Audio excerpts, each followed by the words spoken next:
You're listening to Talk About It Today with Mo Steagle. Oh, no, I can't say that one. You can say it on here. I can. You can't turn a hoe into a housewife. Giving you hot topics and cool solutions. What do men really look for in a woman when they're looking for a potential mate? Innovative, cutting edge, and up close with the people. You've never been married, sir, so are you a virgin? It's the people's choice. Talk About It Today with Mo Steagle on Blog Talk Radio.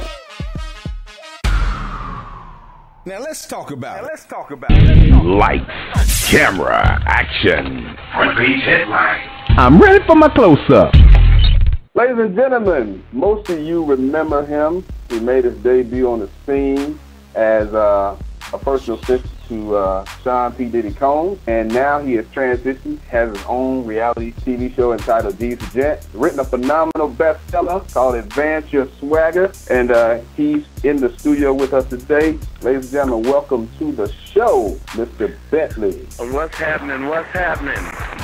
What's going on, man? I'm doing fantastic. Happy to be with you here on the show. Mo, how's it going? I love the way you keep everything copacetic and updated. Let's jump into, because a lot of people don't know this, and I find this everywhere I go when I mention about you doing music. A lot of people don't know you do music, man, that you are a hip-hop artist, so to speak, as well as an entertainer and a fashion designer. So you have a new project that you're working on, and we're going to premiere it today here on the show. And let's talk about your music journey, man, because you're known as a fashion man. So when did you find the love for music? Well, this is interesting. I think I've kind of been running from music possibly all my life. A lot of good friends close to me say that. Actually started at 2.5 playing violin by the Suzuki method. Man, what's up? This is Rick Victor, man. I'm calling from the A, man. Hey, what's your question for Mr. Bentley or your comment? First of all, man, I just want to say, man, this guy got some history, man. Fonzworth, what's up with you, baby? Hold on, is that Ricky Victor? Hey, yeah, man.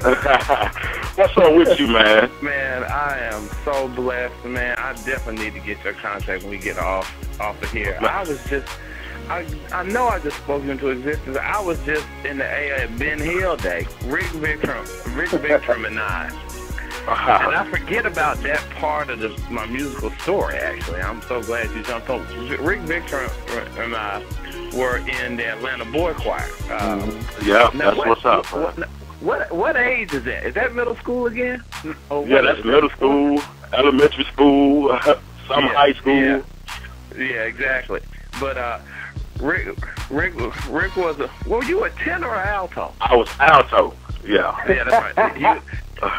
Rick was an alto. My voice hadn't changed. I was the first soprano. You know. And, that's pretty amazing. So what's up, Rick? What's hey, your man, question, Negro? I don't have a question, man. I just want to just wish you much success, man. You know, I know God is truly in your life, man, and you're enabling Him to order your steps, man, and just keep up the good work, brother. Yo, I certainly appreciate it. And I love you, man. I love you. It's good to hear from you. That's dope. It's good to hear from you too. And you too. Yeah, there's something to be said for that. You know, I think, so often, especially now in the right now generation, it becomes, it's like taboo for another man to say I love you. Right. And I just want to caution us with that, because I'm pretty sure some of the greatest men that have ever walked the planet, and some of the people that a lot of us look up to, and folks that because of their trailblazing, we are able to do a lot of the things that we do today. They probably said that to their friends and confidants and even just total strangers a lot.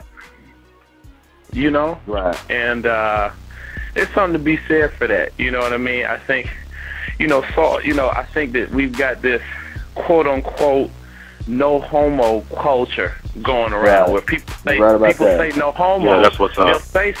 They'll say something, and a lot of folks, listeners, may not know about this, but this is something that's here in the States, because I know you reach internationally. But a brother say something, and he'll have to either preface it with the statement no homo, or he have to end it with no homo as a disclaimer, because it sounds a certain way.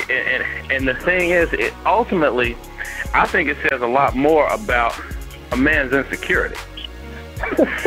I hear you, bro. That's like, and you know what, guys? I mean, and this for me a great moment too, because D, I was just reunited recently with Rick, man, and this brother has been supporting me and loving on me, man. And you are absolutely right about that statement. He tells me he loves me every day, man. I mean, Rick is not a day go by that he don't tell me he loves me. And I've never thought about, well, oh man, hold on, what's gonna happen with Rick over the years? Because hey, I know the brother, you know what I'm saying? It's like, and all three of us, we go way back to 6th grade, man. It's like we had a different bond and a different love for one another from back then to now, no matter how many successes we had or failures we've had. And it's just a blessing, man, for both of y'all to even be on here with me today, man. I'm almost tearing up over here, man.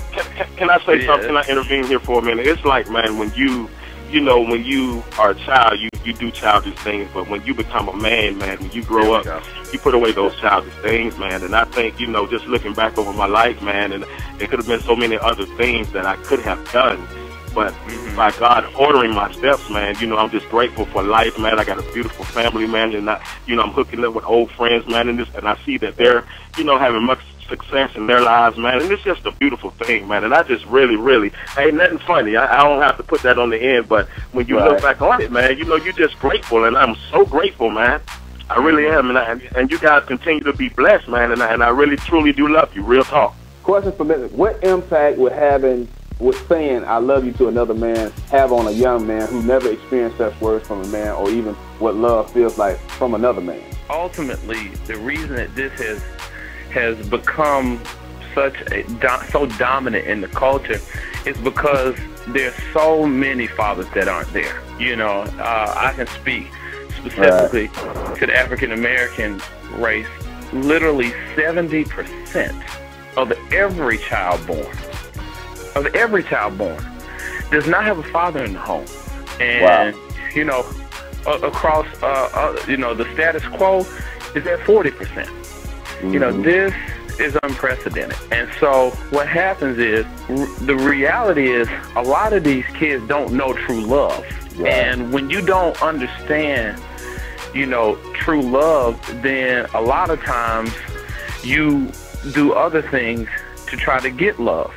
Like, I think that has a big impact on a large impact on why so many young people are having kids, because they've never felt love, and so now they have this kid, and you love your kid, and so that is where you're able to get what you have been missing, but you never learned how to truly love.